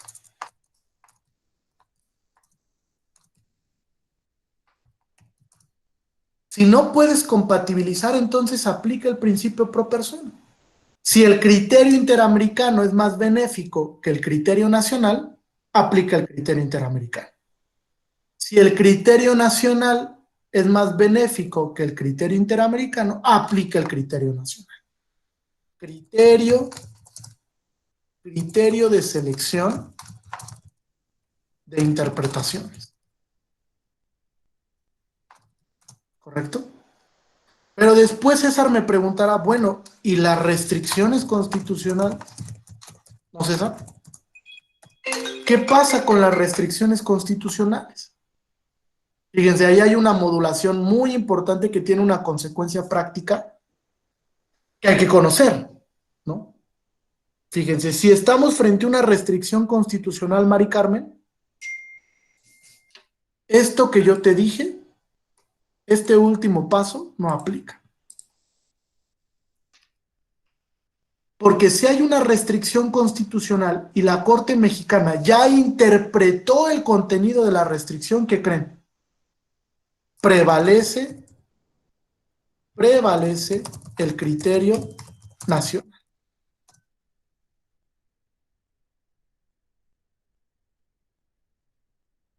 ¿Qué reflexión hasta aquí? Fíjense qué complicado se vuelve el tema. Qué complicado se vuelve el tema, ¿no? Porque primero da una apertura hacia una selección de interpretaciones. Selecciona tú la interpretación. Selecciona la que sea más benéfica o la que sea menos restrictiva. ¿Pero qué crees? Cuando haya un precedente nacional que esté vinculado con una restricción y yo ya me haya pronunciado, prevalece el criterio nacional. Ahí está el ejemplo de la prisión preventiva o el arraigo. La Corte Interamericana ya tiene varios criterios donde ha establecido que tanto el arraigo como la prisión preventiva oficiosa son inconvencionales. Sin embargo, la Corte Mexicana ha establecido que como se trata de una restricción constitucional, prevalece la restricción y la interpretación que la Suprema Corte ha hecho al respecto. Entonces, como el arraigo está en la Constitución, pues no lo puedo declarar inconstitucional. Como la prisión preventiva está en la Constitución, pues no la puedo declarar inconstitucional. Pero eso no quiere decir que la Corte Interamericana no lo pueda declarar inconvencional, ¿eh? Que la Corte Interamericana no lo pueda declarar inconvencional. Yo les dije en el caso, ¿se acuerdan? ¿Qué caso vimos hace un momento? Donde se declaró la inconvencionalidad de la Constitución chilena. En el caso de la violación tumultuosa, ¿no? Ella no tenía un recurso como que para hacer valer que no estuvieran investigando ese caso, ¿no? No, donde la Corte Interamericana dijo, Constitución chilena es inconvencional, la Constitución. Almonacid, ¿se acuerdan que se los puse? Almonacid Arellano. Entonces, ahí se declara la inconvencionalidad de la Constitución. Quiere decir que puede llegar un caso al sistema interamericano donde se cuestione la convencionalidad de la prisión preventiva oficiosa y se declara inconvencional. Y entonces México va a tener que modificar la Constitución. Desaparecer de la Constitución la prisión preventiva oficiosa. Y que la prisión preventiva solo se aplique de manera justificada y proporcional, desde luego. ¿Sí queda claro? Entonces, está muy complejo esto de la prevalencia del criterio nacional, que lo dijo en la contradicción de tesis 293 del 2011. Sí tiene repercusiones en la práctica, muy notables, muy considerables, porque interrumpe de alguna manera esta metodología que la Corte diseña. Y que la Corte es clara cuando establece, mira, estas son las premisas para la metodología de casos en concreto, ¿sí? Donde vayas a aplicar jurisprudencia interamericana. Pero ¿qué crees? Cuando existe un precedente vinculado con una restricción, pues prevalece el criterio. Entonces ya no puedes aplicar el principio pro persona, sino que te vas a ceñir a lo que diga el criterio nacional. ¿Correcto? ¿Dudas o preguntas hasta aquí? ¿No? ¿Seguras, seguros? Bien. Excelente. Entonces, esto que yo les acabo de explicar lo encuentran en esta contradicción de tesis 293 del 2011, donde se establece, se configura la metodología y se dispone cómo es que esa metodología se debe de aplicar dependiendo el caso en concreto, ¿no? Dependiendo el caso en concreto. Generando, al final de cuentas, una vinculación al precedente interamericano. Así es como hay que tomarlo en consideración. Se me vincula a todo el precedente interamericano. ¿Vale? Bien. Dejo de compartir. No sé si hasta aquí tengan alguna duda o pregunta adicional. ¿No? ¿Ninguna?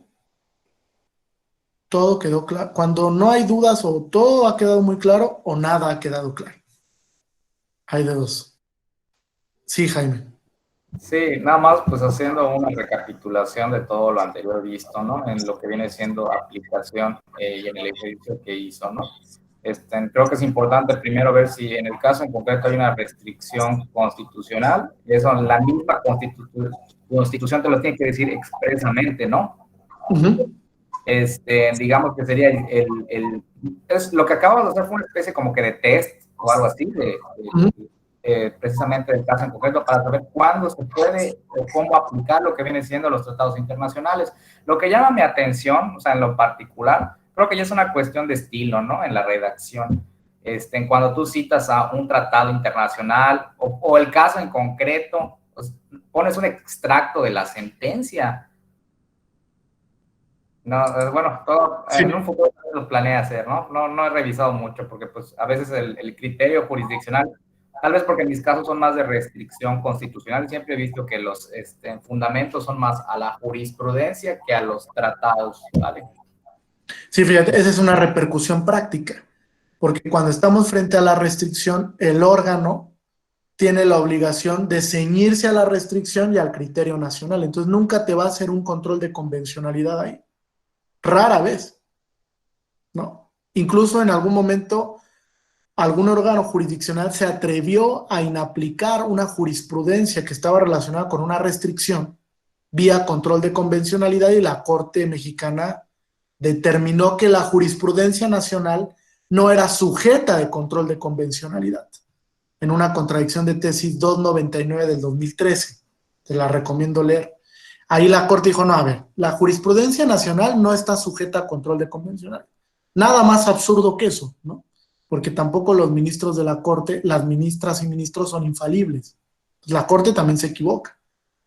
Puede haber un caso en donde un criterio interamericano pues ponga en tela de juicio un criterio nacional y se puede hacer un claro control de convencionalidad. Sin embargo, pues propio de la lógica de la hegemonía que quiere tener la Corte, pues estableció que los órganos de menor instancia no pueden inaplicar la jurisprudencia de la Corte. No puedes hacerlo en un control difuso, porque según la Corte se vulneraría el principio de seguridad jurídica. Entonces no puedes inaplicar jurisprudencia, aunque la jurisprudencia interamericana pueda ser más benéfica si está relacionada con una restricción, ¿no? Porque prevalece per se la restricción. Entonces sí, fíjense, ese es un buen tip. Antes de iniciar la metodología que yo les expliqué, hay que establecer si estamos frente a una restricción constitucional o no, ¿no? Porque si estamos frente a una restricción, pues ya de poco sirve el poder traer a contexto el precedente interamericano. Mande, César. César y Jaime. Sí, maestro. Según yo también este mismo criterio lo sigue el Tribunal Electoral, la sala superior del Tribunal Electoral, porque básicamente tiene una jurisprudencia que dice solo el tribunal puede decir cuándo se deja de inaplicar una jurisprudencia de la sala superior. Sí, así es. El mismo criterio. Y el mismo criterio de las restricciones, ¿eh, César? En un caso de radio y televisión, que tenemos una restricción constitucional, la sala superior dijo que como está expresamente la prohibición de compra de radio y televisión, pues no se puede hacer más. Es una restricción constitucional. Tienen los mismos dos precedentes que me parece son terribles. Ahora, algo es cierto.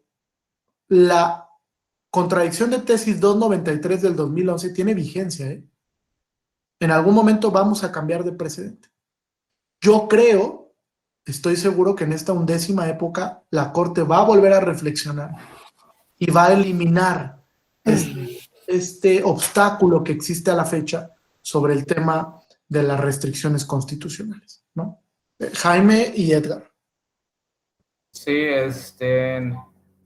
mi duda es con respecto a que mencionó que puede haber una consulta sobre una norma para determinar, supongo que ante la Corte Interamericana, para determinar si es convencional o es inconvencional. Usted dijo que la consecuencia de que sea declarado convencional es que por parte de la Corte Interamericana, si yo lo entiendo, va a haber una resolución en donde se le pide al Estado que forma parte modificar su legislación, ¿no? Porque pues es inconvencional, ¿no? En el caso de que sea una restricción constitucional, hay autonomía o soberanía de cada Estado, ¿no? O sea, no aplica. Entonces, si te lo ordena la Corte Interamericana, tienes que modificarlo porque lo tienes que modificar, es mi duda. O sea, si es inconvencional, en consecuencia es inconstitucional. No puede ser inconvencional, pero para el Estado es constitucional, ¿ok? Entonces, sí, si es inconstitucional, correcto. en consecuencia es inconstitucional. No puede ser inconvencional y ser constitucional, ¿no? Exactamente, sí, correcto. Que ahí hay un debate interesante, Jaime. Hay una sentencia de la Corte Mexicana, que es el Varios 1396 del 2011. Léanlo, que es la recepción de la sentencia. Ay, se me fue. Ahorita les digo. Justo se me fue. Es 1396 del 2011, Varios.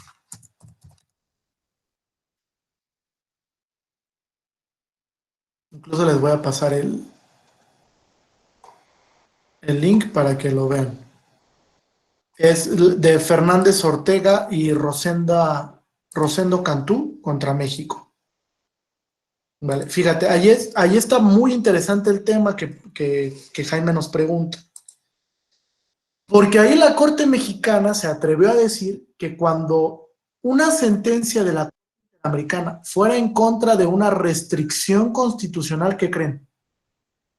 Prevalece la restricción constitucional.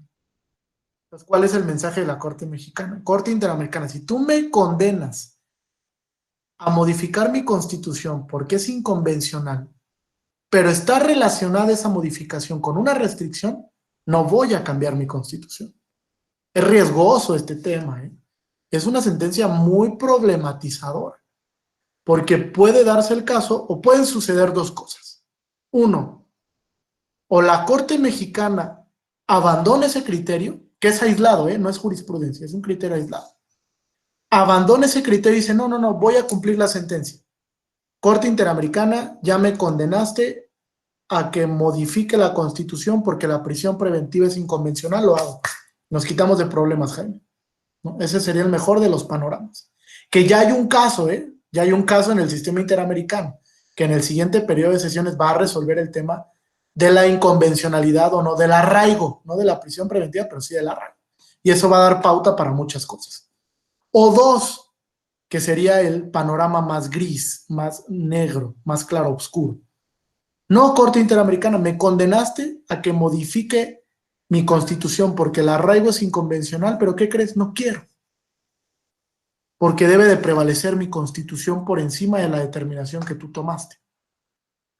Y entonces ahí la consecuencia sería que México tendría que abandonar el sistema interamericano. Porque México no puede dejar de cumplir una sentencia de la Corte Interamericana. Son vinculantes, son obligatorias. ¿Qué pasó con Venezuela? Pasó lo mismo, ¿no? La Corte Interamericana condena a Venezuela y Venezuela dice, no voy a cumplir, y la Corte dice, es que no puedes dejar de cumplir. Bueno, entonces me salgo del sistema interamericano,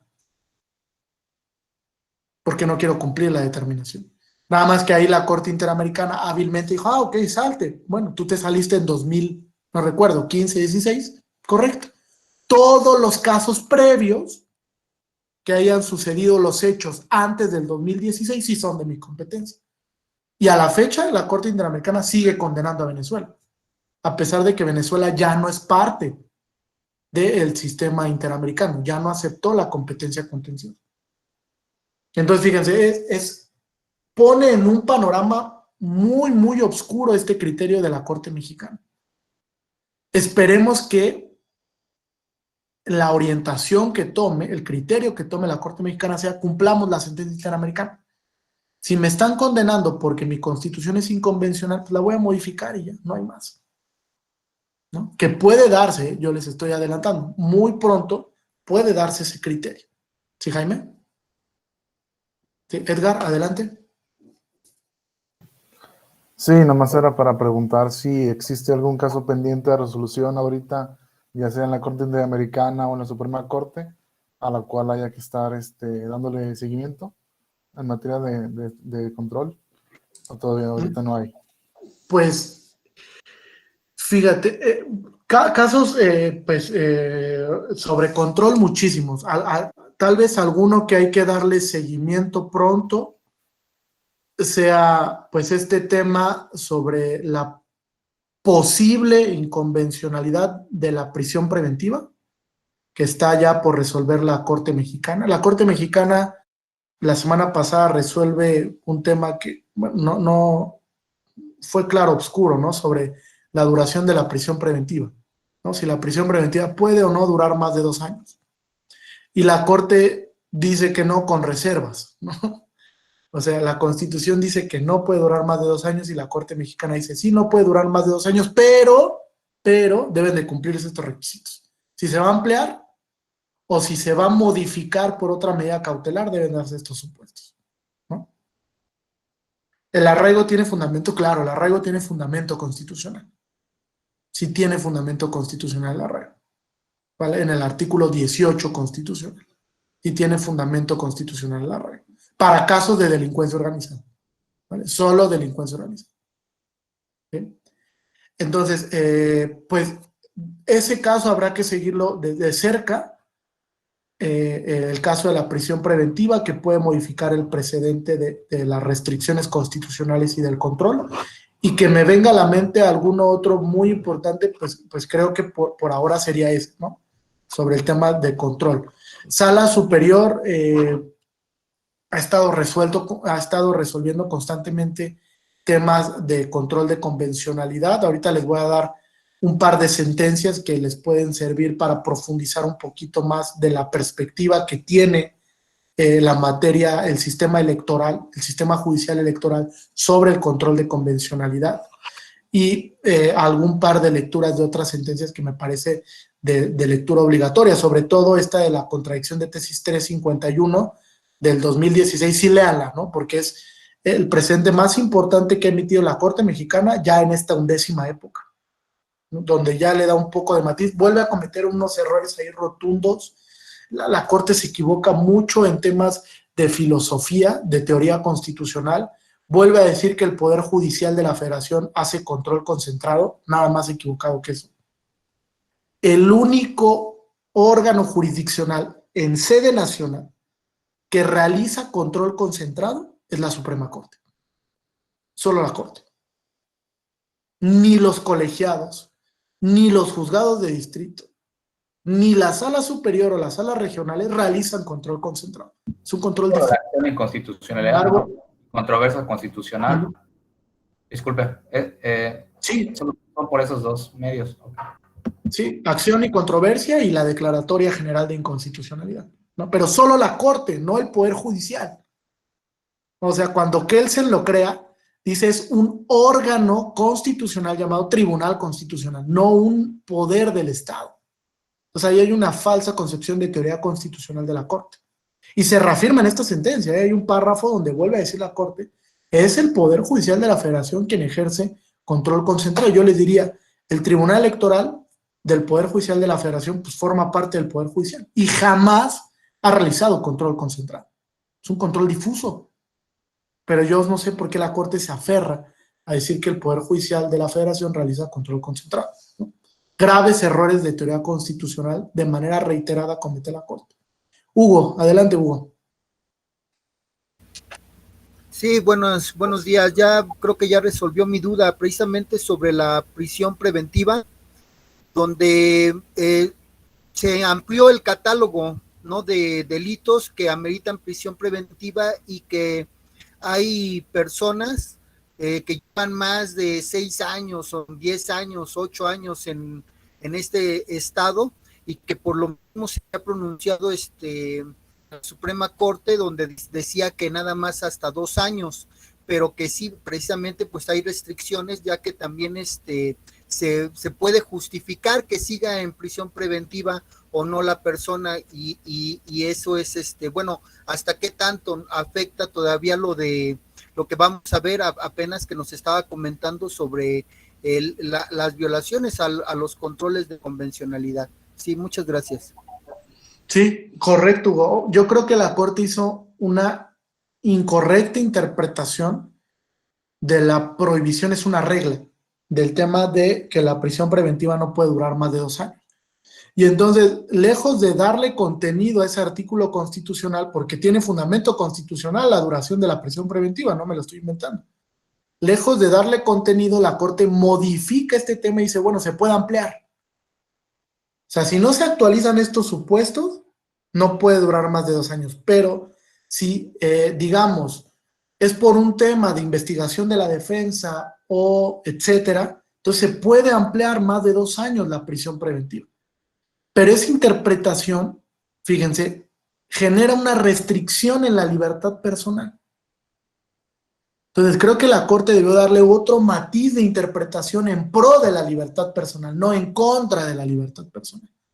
Porque recuerden, la persona tiene la medida cautelar sin sentencia. Entonces, imagínense, ya duró 4 o 5 años, está ahí adentro. Y no se colman los requisitos para el cambio de medida cautelar, pues va a seguir ahí.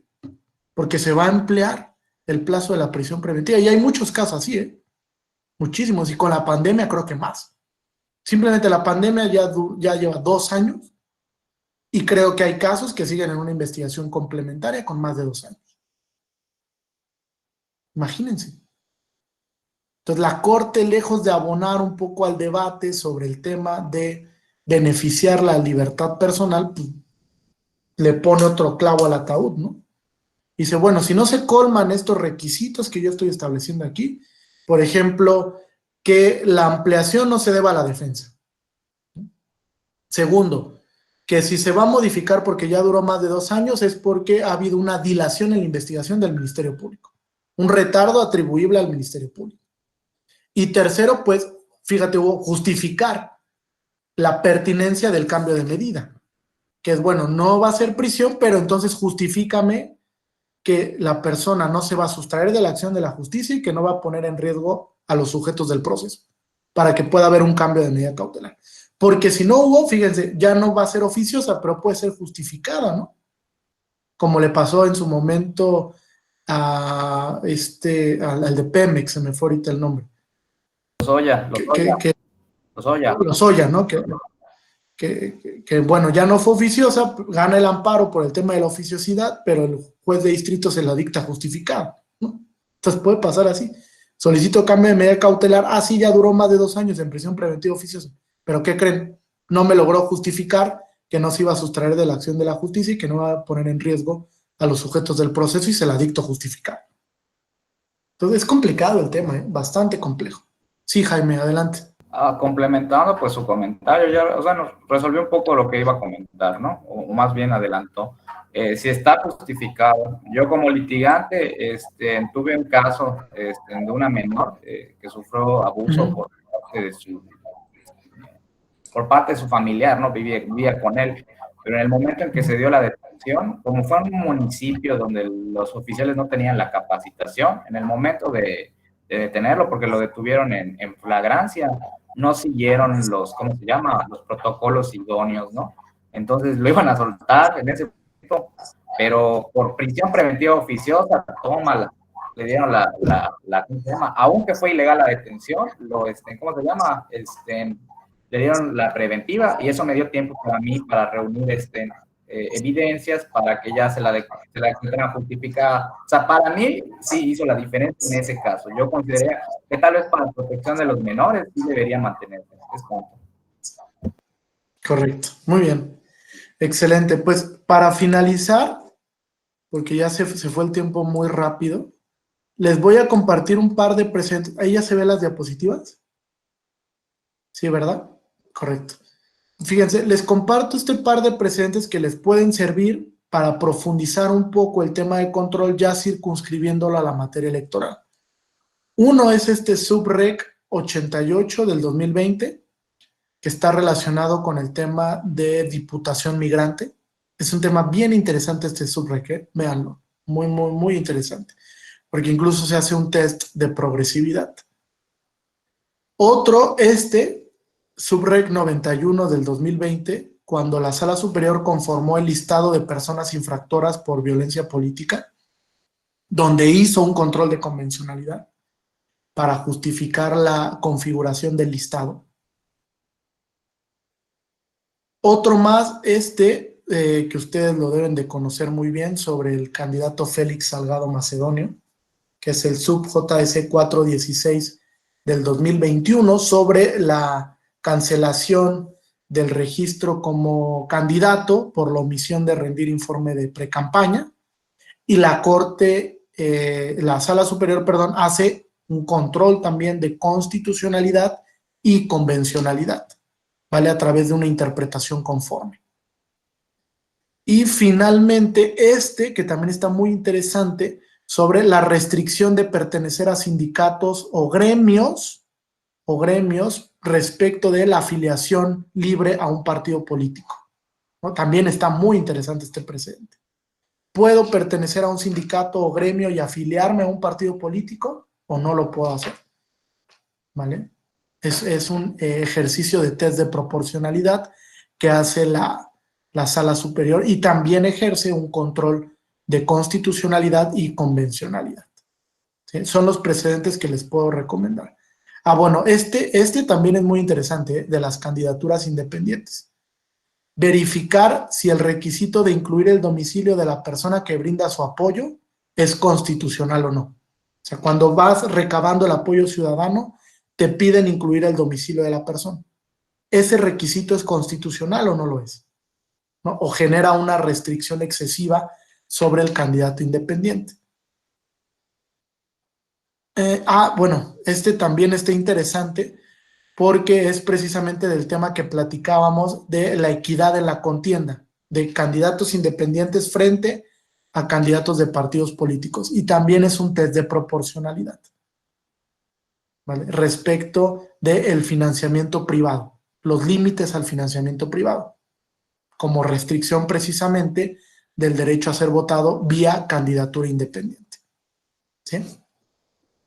Pues bien, esos son los precedentes que les puedo recomendar. Muchas gracias por la atención. Aquí está mi correo electrónico institucional, por si alguien requiere pues alguna recomendación de texto, sentencia, etcétera, algún apoyo con algún tema relacionado con los temas de control. Yo les puedo ayudar en temas de teoría constitucional, teoría de derechos fundamentales, sistemas de control, que son los temas en los que me he especializado. Si tienen alguna duda, pregunta, requieren alguna recomendación de algún texto, están haciendo un estudio de posgrado, etcétera, y requieren algún tipo de apoyo, con mucho gusto, para eso estamos en la Escuela Judicial Electoral. Y pues no me queda más que agradecerles a todas y todos por la atención y pues quedo a sus apreciables órdenes. Muchas gracias. Gracias también, Rox, por acompañarnos en la sesión. No sé si tengan alguna duda o A pregunta. usted, doctor. Muchas gracias. ¿No? Bueno, pues un placer. Les deseo un feliz inicio de semana, que lo disfruten mucho. Feliz día.